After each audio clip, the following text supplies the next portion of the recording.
As the fans settling into their chairs here, getting ready for the second moto, we can only hope that it's as good as the first one. So stay with us right here at Washougal.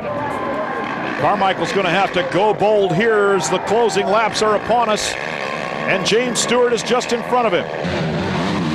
Carmichael pushing hard, Stewart with the speed. And the battle resumes.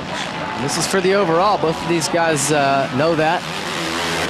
James certainly knows that he caught it, made up all that distance on him, but doesn't want to let this go either. Oh, and right in front of the mechanic signal area, Ricky Carmichael shows Goose that he can get it done as he goes past James Stewart now.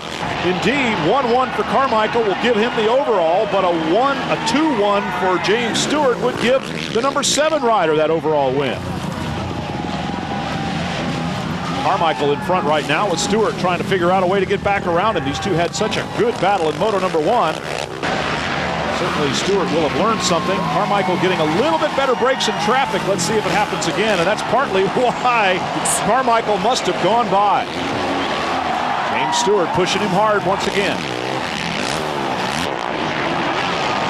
Ricky looks like he's swapping all over the place there. I don't know if it's getting slippery out there, if he's just pushing that hard, but he's been going sideways more than he's been going straight this last lap.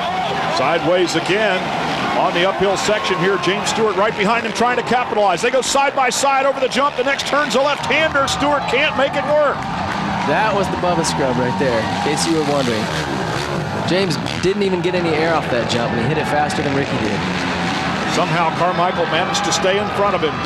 Stewart's going to have to work him again. Find a turn. Plan a couple of spots, a couple of turns ahead of that. See if he can make a move. Yeah, he just lost some time in those turns here through the woods riding section, as Chad Reed called it. So Carmichael with maybe a second advantage right now, and the distance between them is obvious to all of the some 27,000 fans who have packed the parking lot and the track here at Washougal. 2-lap board is out. 2 laps to go. Carmichael with the advantage. James is still close enough to make a pass again, so. Another look at this sequence just a little bit earlier.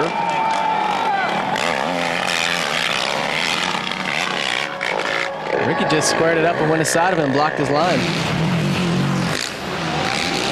Carmichael and then Stewart in that order. Inside 2 laps remaining here at Washougal. Track conditions have somewhat stabilized now, and we expect it'll hold up about the way it is for these final couple of circuits.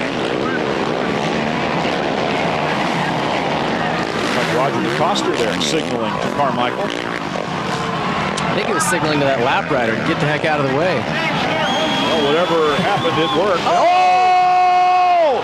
An epic get-off by Ricky Carmichael, who's on his feet before the bike stops moving. And now the question is, no, it is not still running. The bike did stall, but he gets it running pretty quickly. Sometimes Ricky Carmichael has the luck of the Irish, doesn't he? Look at this.